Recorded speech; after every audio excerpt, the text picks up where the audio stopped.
Lovely to be back here. I spend my time, as Michael says, with the crazy ones, the people trying to build the future. I think I took 110 flights last year and stayed in many of your fine properties, meeting the venture capitalists, the research labs, the startup teams, thinking really big. And I'm going to convey some of the urgency I'm seeing in this world and try and reflect what it means for the future of the hotel industry. And I'm also going to talk about how quickly things are changing. So, emerging technologies that we think, oh, that's exciting, that's brand new. Very, very quickly, it evolves into something completely different. Think of drones. So, 10 years ago, you'd have to be a government to have a drone, a $10 million military machine. And then it becomes a hobbyist's quadcopter item. But even now, it's changing. So a few weeks ago, at the Consumer Electronics Show in Las Vegas, a new kind of drone was shown that can carry you through the city. This is a Chinese company called IHIF. And this, maybe, is how you're going to be commuting in the not-too-distant future.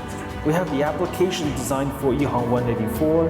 After setting up the flight plan with a single click, user can take off on any location, sit, relax, and enjoy the flight. Just press the button, and there you are. I'm not sure if I'm quite ready for that, but this is one of the futures. Think of drones that are being used now. This is not some near future project. Amazon is already using them, testing them in big numbers to get products into your hands because we're in a hurry. Think of the selfie, which is now the droney. You've got YouTube channels by people like this guy, Alex Chacon, goes around the world filming himself, the ultimate selfie, got lots and lots of subscribers. It must be really hard for Alex Chacon to get a date because he knows that the girl is not going to get any attention because he's waving up there. Just another sector. Think of automation and robotics and where that is already starting to change people's behavior. Think of the self-driving car and what it's going to be like for the first time you are in a completely autonomous car. Gosh, this is so... I'm not touching it at all, and it's driving.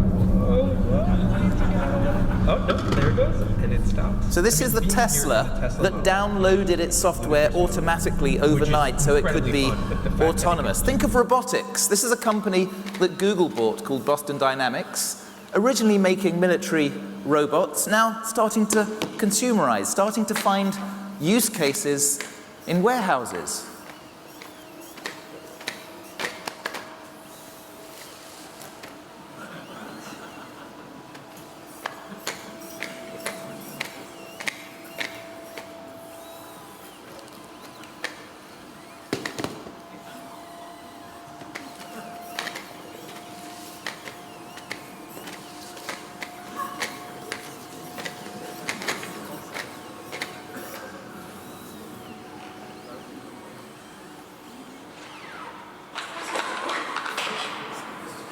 Did I hear somebody say, this is a robot, okay? These may be the guys who are going to be taking over the world at some time soon. So there's a lot of investment in robot companions. There's a project in Singapore trying to replace your front of office staff. Hello, nice to see you. What is your job? I am a social companion. I can speak of emotions and I can recognize people. I recognize you're Nadia. Nice to meet you again today. I didn't say it was all going to work, but there's experiments happening. And we're in a world with ubiquitous connectivity now, with sensors everywhere, this so-called Internet of Physical Things, sending data back to the network. The streets are being cabled up. We did this project at Wired. What happens when the taxi gets directions automatically based on knowing your online calendar? The sandwich shop, knowing it's you approaching, knowing you like a chicken and avocado sandwich, starts to make it before you get there. Probably more importantly, the smartphone warns you of an ex-girlfriend or boyfriend ahead so you can go and cross the road. So with all these things happening, from what was obscurity coming mainstream very quickly, it means we're never going to be moving as slowly as we are now. There's an acceleration of innovation, and it means you can't rest. So I'm going to talk very briefly about a bunch of these new trends. As Michael said, virtual reality is going mainstream this year. Companies like Oculus, Microsoft is using holograms for its HoloLens. And these are going to start off quite expensive, but within a couple of years, there will be lots of these in people's living rooms. And then it changes the expectation, how they interact with your resort, with your hotel, how they see the room. And it's got to a crazy stage. There are companies like Magic Leap that are making virtual reality. This one, Magic Leap, has been funded to $1.3 billion, and it hasn't even released a product yet. All it's put out is a couple of videos on YouTube like this. And all I can tell you is it may involve a miniature flying elephant. $1.3 billion. So obviously, you're going to have to start making an immersive experience if you want to keep up with initially the first movers, but pretty soon the mainstream consumer. If you're in real estate, you're going to have to show the apartment what it's like inside, exploring it before it has been built. What will that hotel suite look like at the point of booking? But of course, it's still these things that are transforming behavior. And I still think we have underestimated how far this is determining whether your business grows or doesn't grow. There was a comment, a question posted on the chat forum Reddit 2 years ago. If somebody from the 1950s suddenly appeared today, what would be the hardest thing to explain to them about modern life? My favorite answer was, I possess a device in my pocket that's capable of accessing the entirety of information known to man, and I use it to look at pictures of cats and get into arguments with strangers. And I would like you to admit how irrational your own behavior is because of these things. But it doesn't change the fact that this is where our engagement is going. Mary Meeker, a venture capitalist with Kleiner Perkins, plotted the average number of hours American adults spend with their digital screens from 2008 to this year. The green is the mobile device, the blue is the laptop, desktop, the yellow is the others. It's doubled from 2.7 hours in 2008 to 5.6 hours last year. And that's time you're not spending chatting with colleagues, reading to your kids, walking to the meeting. That's time you're spent in these things. Again, which creates crazy, new, irrational consumer behaviors. We're now so addicted to our apps that there are apps just to tell you how many times a day you're checking your apps. There are new medical conditions. This is the 3-dot anxiety. We've all been there. It's forced us to completely recalibrate Maslow's hierarchy of human needs. And don't you dare charge for the thing at the bottom, because they're not going to like that. I was in China recently, where suddenly everybody is online. Very high-end, low-cost smartphones in the last year, 18 months have become ubiquitous. It's a country, China, with no religion, except narcissism now. But if you thought the selfie was cool, or even the droney, I'm afraid things move quickly. The Belfie is what's cool. This is the rear-end selfie. This was a product released 18 months ago. And I guess Queen of the Belfie, Kim, can teach us something about business models with these devices. Irrational. She released a free game about a year and a half ago. You could live her lifestyle. Free iPhone or Android game. You could pay a little bit of micropayment to move more quickly. Within 5 months, her free game had earned her $43 million. So what does all this mean for the future of travel? So I was doing a lot of research on, what everybody else thinks the future of travel is, and you get these amazing architectural visions of, floating boats with under-cabin rooms, or, Marriott's got its robots at the front desk. They're very big on robots in Japanese hotels. But that's not really what I think is the dominant future. I'm going to give you 6 tips that I'm seeing connected with how people are behaving largely with these things. And the first is I think you need to embrace the fact that everybody wants to be online all the time and let them immerse themselves in free, high bandwidth Wi-Fi. You'll find other ways to capitalize on that, but that is the new norm. Because we are now in a world where at home we are using these things to control everything inside the house. Companies like Apple are creating apps, kits that allow you to control everything. And we are used to consuming content wherever we want because we've already subscribed. So why shouldn't we be able to consume this on any device in the room, or maybe firing it from here on to the screen in the room? And we are used to touching a button and magic happening. So we will want you to help enable that to happen. We're not going to be shut out from that outside world because you have a nice revenue stream from us ordering through the restaurant, for us paying for extra access only to your spa. Because there are services like ClassPass that are growing very quickly that allow you to use any gyms that have signed up because you've paid your subscription. You press a button, you can get your laundry done. So why should you feel limited to the higher price laundry in the hotel? You press a button and you get any kind of food you want at any time. So the hotel that doesn't embrace the fact that this is now the norm, especially for the younger consumer, you're going to get disadvantaged. You also need to find ways to simplify the touch points.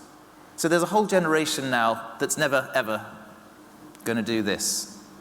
And increasingly, in traveling, they're not want to do this because they've seen, this is the Shenzhen airport, there are smoother experiences being designed.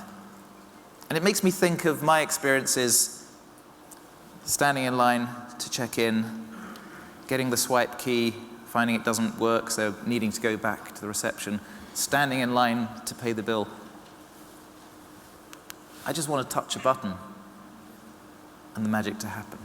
There's an idea in design circles called the desire path. The desire path is that shortcut through the grass that human beings really want to take, so they will, as opposed to the designed path that sends them a long way around. And the more you think about the desire path in the interaction with the hotel, the more you can find friction points that you need to get rid of.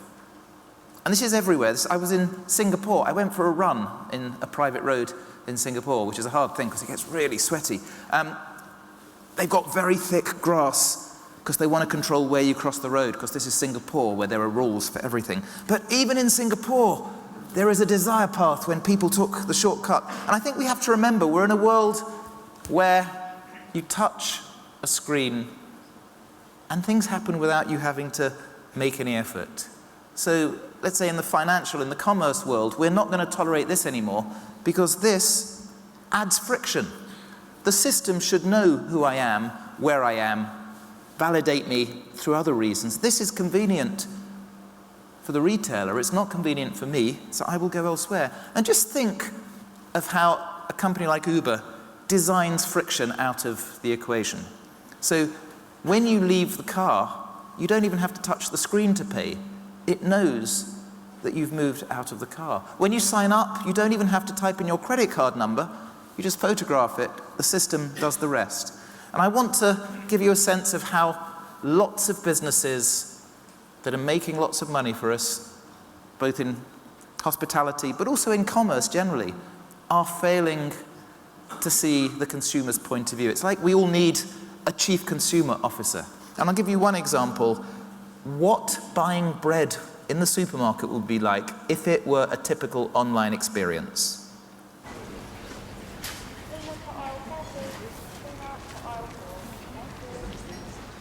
Hey, is that thanks? You sure? Yeah. Username? Nick M? No. NM1983? No. Zandy Pops? Sorry. Zandy Pops? No, okay, don't worry, I'll help. What's your postcode? Oh, it's a GU749ZT. Welcome back, Nick Forever. Please listen carefully to this bread license agreement before continuing with your purchase of a loaf of bread. If you do not, blah, blah, blah. You also agree not to use any bread-based product for any purposes prohibited by United Kingdom law, including without limitation, design, development, manufacture of missiles, chemical, nuclear, or biological weapons. Tick. I'm afraid you've timed out. What? Sorry. Hello? Excuse me. Oh, yeah, hey. Just one loaf, sir. Yeah, we just... What's your username? It's Nick Forever, but number 4, not the... Gotcha. Yeah. Okay, I'm just going to check that you're a real person.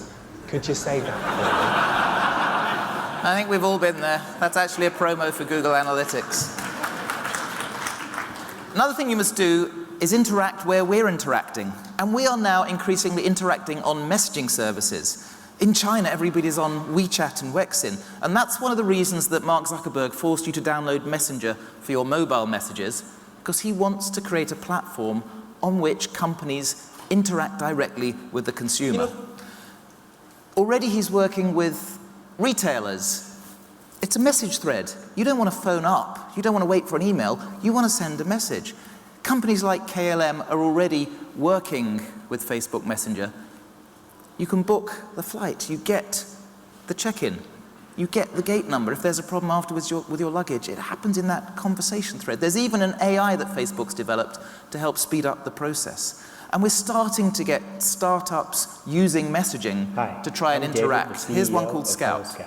Hello Scout allows guests at boutique and lifestyle hotels to message on demand with local experts. Today I'm going to show you how Jamie, a real guest, used Scout on a recent trip. After arriving at her hotel, she's given access to a Scout travel assistant. In this case, she's chosen to download the app, but she can also text message with her assistant. So, artificial intelligence is coming mainstream. You're starting to see it in products like Amazon's Echo. How can you simplify that interaction on scale, but in a human way? Skyscanner is already interacting with Echo. You also have to accept that we have hit a real revolution, and I'm talking this kind of revolution, in the way that power has been distributed from the hierarchy to the network. And that means the people decide what happens, not the CEO. And we've even got currencies now owned by the crowd that don't look like this, because Bitcoin doesn't have a physical form and doesn't have an owner. And in every kind of sector, the crowd is deciding what happens. In hardware, this man, Eric, wanted to make a smartwatch 2 years before Apple was talking about one. He goes to Kickstarter, the crowd backs him. $20 million he got for the last version of the Pebble watch. Connect the crowd on the network, you can create massive value. French company, BlaBlaCar, connects people with cars to people who need rides. They raised funding recently at a $1.6 billion valuation. So it's obligatory at this conference to have the Airbnb slide so you can vent. I just want to give you a sense of what they're thinking, though. They're not thinking so much about selling a product. They're thinking about, well, we've got a connected network, let's build a community. That gives you value. That makes you a more defensible business. You also have to personalize the hotel experience, because in our lives we're increasingly getting our own personal radio stations, getting our own genomic sequence for €100. We're buying clothes now that we can co-design. This is a London company called Unmade that lets you design the patterns. And you can personalize increasingly with the tools that are out there. There's a Tel Aviv company that reads voices on phone calls and can signal when somebody's anxious, when somebody's not happy. Companies that are reading your emotion. What if your devices could read your emotions and respond to them? Emotions is developing technology to do just that. Our industry-leading emotion-aware system will enable a revolution in device and application personalization. We're taking more pictures and videos than ever before. Imagine organizing this content by emotion, so your most memorable moments are easier to find. And that company that's reading your emotion has just been bought by Apple, which is interesting. Although my favorite example of face recognition is this company in America called ChurchX that sells its services to churches to tell them who pretended to be in the congregation that Sunday but wasn't actually there. My final tip comes down to storytelling, because we're in an increasingly commodified world. And what is space? Space is increasingly a thing you can get anywhere. How do you tell a story around it? It's happening in workplaces. I'm involved a bit in a London workspace called Second Home, which is beautifully designed, but it's about bringing different kind of industry together. So people will meet new ideas. There's a finance tech incubator, there's an advertising company, there's a hardware company. We're going to see a lot more of this. And I'm thinking, how can the hotel industry tell a story before we actually arrive? So we're starting to see these immersive VR experiences, GCH. There's a London or a Brighton-based company called Deckchair that's also working with companies like Starwood with webcams that give you a sense of what's happening at that hotel 24 hours a day. You can log on. It tells a different kind of story. It's more emotionally resonant, no matter where you are, if you're looking over the beach at Tel Aviv. And I think, this is a quote from Shangri-La boss Greg Dogan, you are part of somebody's lifestyle decision to stay at that particular destination. So you're not just a physical space. How can you enhance that experience? How can you help them enjoy Berlin or Malmo or wherever they are in different ways beyond the walls of the hotel? So finally, I don't know what the future of vacationing will be. And the future of travel has always inspired our imaginations. Richard Branson has one idea. Maybe. Other entrepreneurs have even more ambitious ideas. I don't know if you've got your first properties on Mars yet, but it's a matter of time. Elon Musk comes up with this idea of the Hyperloop to move people very quickly. There's now 2 companies trying to make a Hyperloop. So I'm going to leave you with the idea that there will be a new technology coming along that will change the rules. And it's all about how you cope when it comes on the market. In 2007, the first iPhone came on the market, and the CEO of another company that was making smartphones was asked on television whether he saw it as a threat. This is what he said. $500 fully subsidized with a plan? I said, that is the most expensive phone in the world, and it doesn't appeal to business customers because it doesn't have a keyboard, which makes it not a very good email machine. How did that work out, Steve Ballmer of Microsoft? Thank you very much.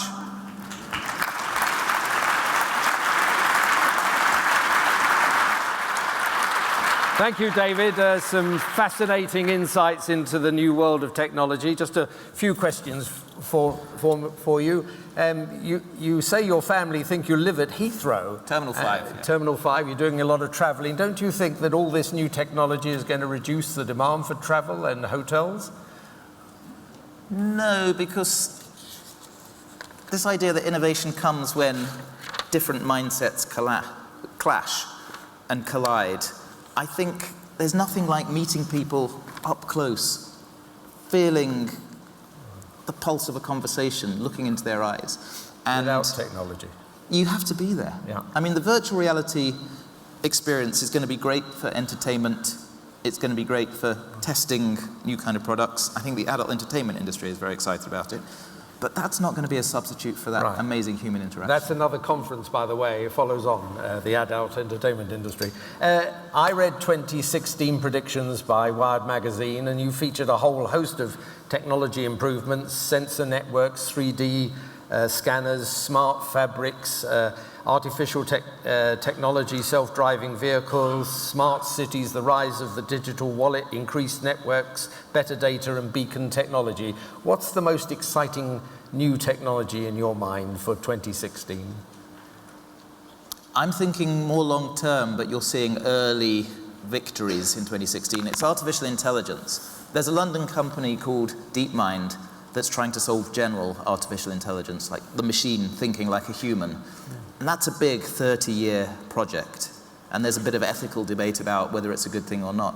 And they're starting to see little victories there. They were bought by Google, so they're helping improve your YouTube search. They're beating players of amazingly difficult games like Go. So I think AI, on the plus, is going to transform how we detect drugs, how we solve big science problems. On the downside, it may mean there'll be fewer jobs as we've known them. In fact, it's forecasted that robots could cost 5 million jobs by 2020. The hotel industry, of course, is highly labor intensive. Do you see artificial intelligence really changing the hotel workplace? So I think automation is going to change all sorts of sectors. You know, if you're a lorry driver, there will be self-driving lorries before too many years. However, the hotel sector is all about service and that personal experience. And I think there's going to be massive demand for well-trained human beings that can make somebody feel they're having an amazing experience. A lot of the more boring tasks can be automated, as we have with agriculture and with mining coal. Those people can be retrained to do things that are more brain-based. Okay. Now, Wired said that in 2016 we would see the end of Google. I don't think I said I read that. the article. That pleased the UK tax authorities, I'm sure. But it was not the company end, just the search engine. Oh, well, they've renamed as Alphabet. Yeah, mind you, they'll still be searching for a parking place for their driverless car, I expect. It actually won't need a parking place. It will stay in circulation and it will respond when you click on the screen. Well, it's fascinating. Many feel that the online technology companies have become the feudal overlord of the internet, not paying taxes, almost stopping international attempts to curb terrorism, failure to regulate piracy or respect copyright. Do you think this situation is sustainable? The worry I have is, in a networked world, you get a very small number of people who run the show and become the gatekeepers. And Facebook is pretty much controlling how an advertiser reaches an audience. Google is pretty much controlling, just in terms of search, how its own products get prioritized.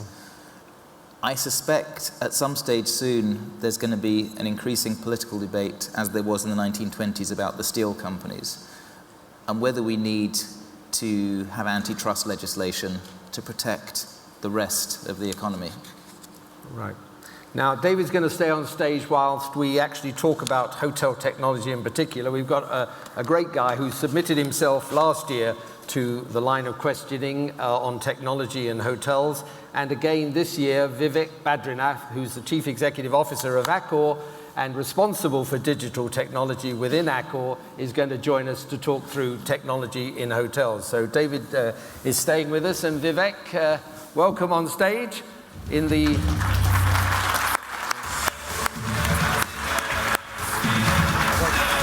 Of course, Accor have got a new strapline, feel welcome, so hopefully you will feel welcome on stage. Are you a subscriber to Wired magazine? Well, I was, I think I started reading it when it started coming out, so been one of my reference readings. So you're due for a lifetime subscription? I think I've got a few witnesses that he said yes. We have a loyalty point scheme, Michael. Right. Unfortunately, if you don't use them by 6 p.m. tonight, they become invalid. Okay, well, I'll be seeing you after this one then. A good year for Accor, 9.5% increase in net profit, 35,000 more rooms on your circuit. It was termed a strategic, operational and cultural transformation for the company. Now, when you started a couple of years ago, you started on a 5-year, 225 million euro transformation of technology in Accor. How's it going? Well, very well, actually. The last year has seen us make lots of improvements in our systems, has allowed us to roll out services across the hotels. We've rolled out voice of guest to 2,000 hotels, which means that they get very strong feedback, and we've actually used that to transform the incentive computation. Right. Now our hotel GMs are rated on customer advice. And maybe one other area where we've actually moved very fast, 20,000 of our employees joined our internal social network in 3 months' time at the end of last year. And it's a way to flatten the hierarchy as well. 5 years is a long time to set any technology program, especially with the ever-changing landscape. And 225 million isn't big bucks. It might sound it to a lot of hoteliers, but in technology company terms, it's quite small change. Do you think a 5-year plan is actually doable? I mean, things change during that 5 years. David, what do you say, 225 million over 5 years? So it's the right idea, but I'm afraid every business here is going to have to be constantly rethinking what their plan is because markets' behavior, expectation is changing. And IT in the back end means you can offer that friction-free, personalized service is not cheap if you do it well. Right. That's quite right. I mean, and maybe one of the, since it's a private setting, I'll give you a little secret here. Private setting? Yeah, isn't it? You've got 2,000 people in the audience there. Oh, maybe I'm too late then. But give us the secret. Yeah. There was maybe 1/3 of the investment that was strictly planned out over time because it's about developing capability, developing systems, developing back office. Yeah. There was 1/3 that really was the clear roadmap of the first year. Yeah. But we didn't start writing the second year till August last year, and we keep evolving it. We're ready to shift. There are things that we already dropped because we thought they'd be adopted and they weren't. And we added stuff that actually made good business for us. But it's still 225 million. It is 225 million and another 25 for our marketplace initiative that we added, which we announced in June last year. So how do you view, Marriott announced 230 million in 1 year when they take over Starwood? Well, I guess that might be linked also to integration, but I haven't seen what they're going to be spending it on, but I'll be looking at that very fast. Okay. But you're ahead of the game. You're 3 years ahead of... We've got things going, and certainly the long-run items of our plan around capability, around scalability, around the data infrastructure, having started that in 2014 will give us some headway.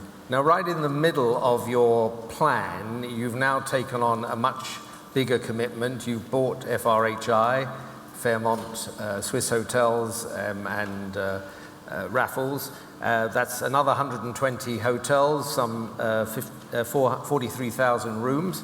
You're spending $3.9 billion to acquire the company. How much is it going to cost to integrate those systems, and will you have a single platform or will you have several platforms? Too early to say. I mean, we're still waiting for some of the approvals and so on, but we're just bang in the middle of the planning phase, working with some of the teams there. Pretty confident. I must say that their technology choices are pretty logical, and I'm sure we can get a lot of things done pretty fast. I mean, when you make a decision nowadays to acquire a new company, how early in the planning do you look at the technology and the platforms in coming to the decision of the cost to acquire the company? Well, we've made a few acquisitions or investments in the recent time, and in a due diligence, the technology due diligence is a key part, just as big as probably the legal and the financial one today. And we do spend a lot of time on that, because if your systems are 90 degrees away, it's going to cost you a lot of money to get things done together. I mean, David, a lot of companies in all spaces are now saying the reason for consolidation is to scale technology. Do you think that's a good reason for making acquisitions? A software company with 2 people based in a bedroom in Bangkok that doesn't have legacy systems to maintain can very quickly produce something that's going to work for a large number of consumers. I think the downside of having a big successful hotel chain is you have legacy systems. If you've merged 2 or 3 different chains, you have 2 or 3 different legacy systems. You have to bite that cost and keep reinventing. Otherwise, you'll be at a market disadvantage.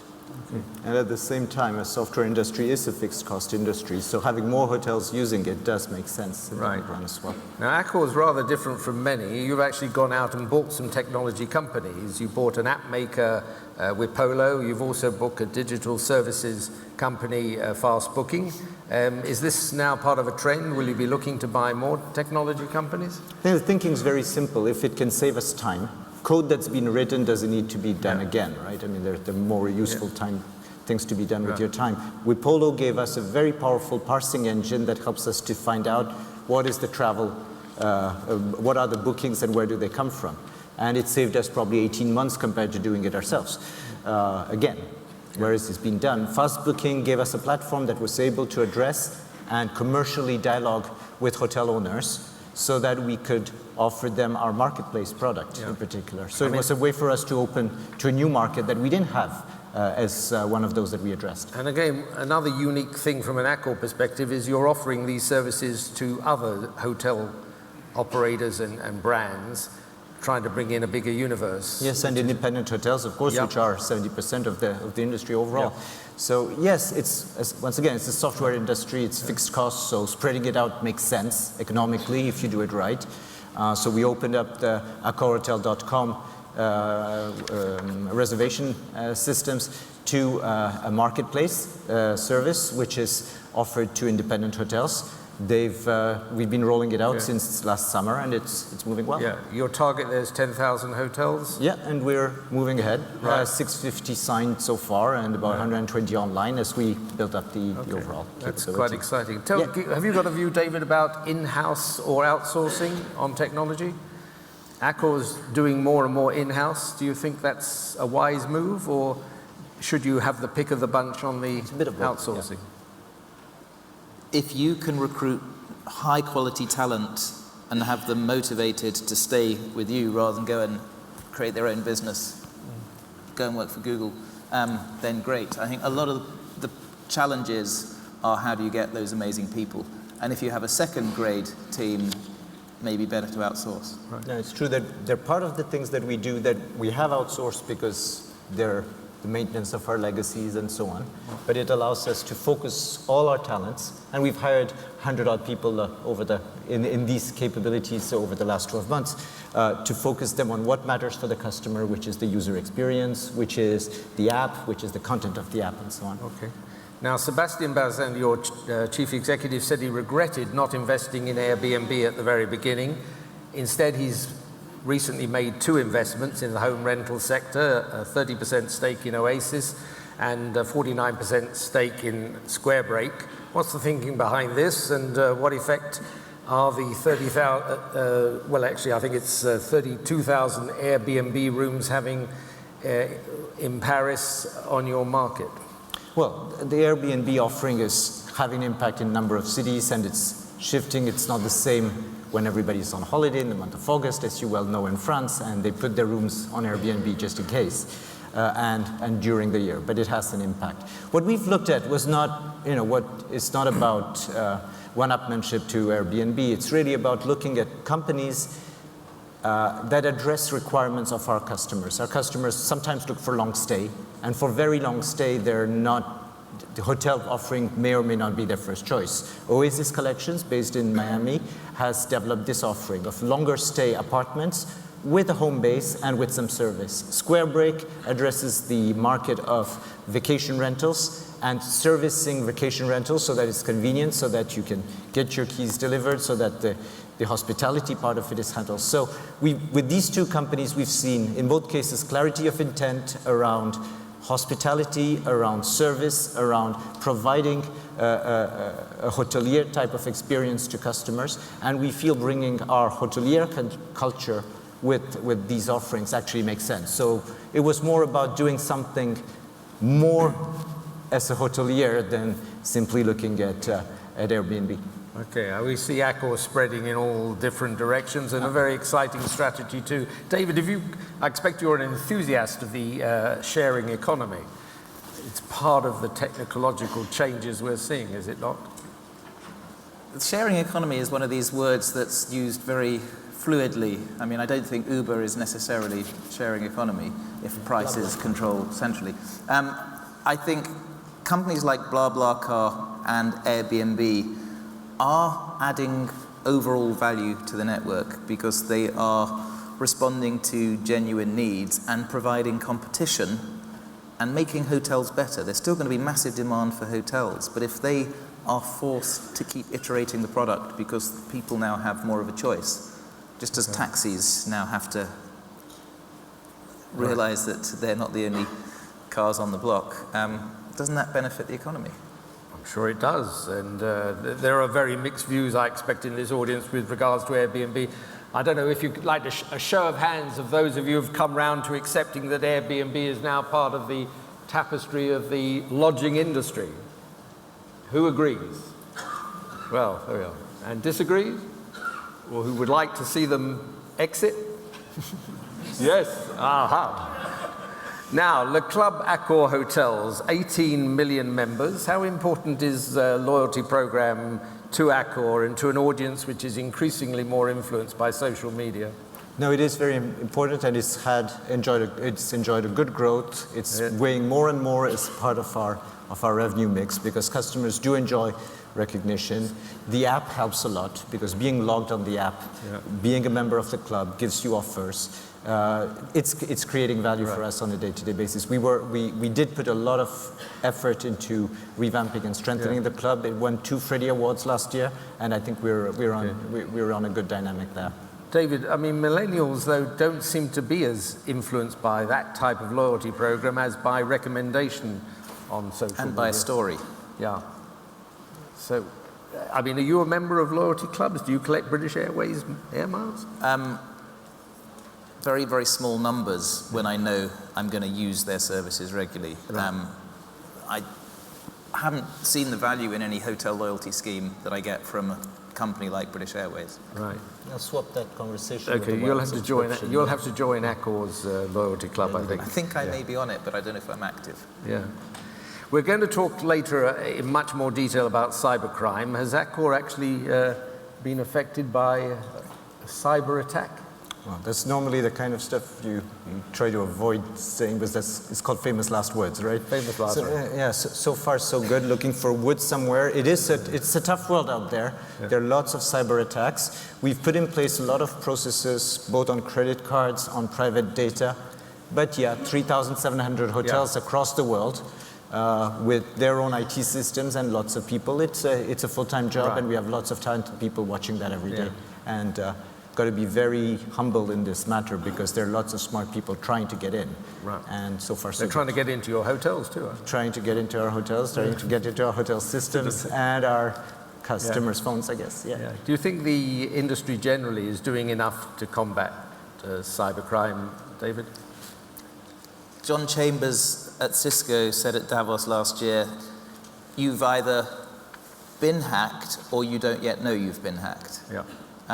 We've made the cover story of the next issue of Wired, security, what the risks are, and what you should be doing about it. And I think it's the next major international issue that politicians are going to have to confront. Right. Fully agree. You've got a very good data privacy policy, which is clear for everybody to see. One of the issues is transparency on all of these things. And it's certainly very vivid on your website. We're also going to talk about safety and security in the light of the global threats. Of course, some of your key Paris properties were sadly affected by the events in November. You were some 14% down in November and 17% down in revenues in December. What lessons have you learned from? Well, the first thing is, yes, it's been very tough, and really the teams have risen to the occasion, being very empathetic with the travelers, people who are stranded. We've tried to be very supportive of our customers who wanted to change their plans. What we're seeing also is that there is a real, there's a hashtag out there called #ILoveParis, and that's been about, hey, it's a great city and please come back. And more travelers are thinking that Paris is Paris, and so this is like Je suis Charlie. Yeah, that's right, and I think that the travelers will come back to Paris without doubt, and it's improving already. At the same time, it shows the resilience of our group. 92 countries, because we did achieve the results we achieved for 2015, in spite of what happened at the tail end of the year, which is any company's nightmare, having a big dip at the end of the year, and that's also a sign that. Now, I've got a great story for you, David, in the next edition of Wired, because Accor, I only found this as I was going through the website as part of research, have conducted a life cycle assessment in order to reduce the environmental footprint of the 38 million croissants and baguettes that are consumed in their hotels annually. We're just really getting down to the bread and butter of the business, I have to say. And I really think this should be covered. Now, that's quite a detailed aspect of environmental control, but congratulations. It sounds a very interesting exercise. No, it's always quite daunting to look at the overall impact of what we do. We do provide jobs to about 1 million people. Yeah. and our impact on various areas, suppliers, both direct and indirect, is pretty huge. And that's the study we conducted, which shows that this industry, all said and done, does contribute to GDP in more than one way. Yeah, and maybe you could bring in-house the baking of the 38 million croissants, I think. Well, yeah, with the baking, you're looking at the impact of the baking and the content that goes in it. Yeah. So, David, does he get a front-page cover for these 38 million croissants? If we can give away a croissant on the cover of every edition of Wired, yes. A digital croissant, right? For sure. Yeah. Well, if David gives you a front page, will you give him a free stay in an Accor hotel? How about that? That certainly could happen, yeah. I don't mind a bit of trade. Yeah. Ladies and gentlemen, I'd like you to thank with me David and Vivek for sharing some of their thoughts on technology in the lodging industry. Thanks so much. Thank you.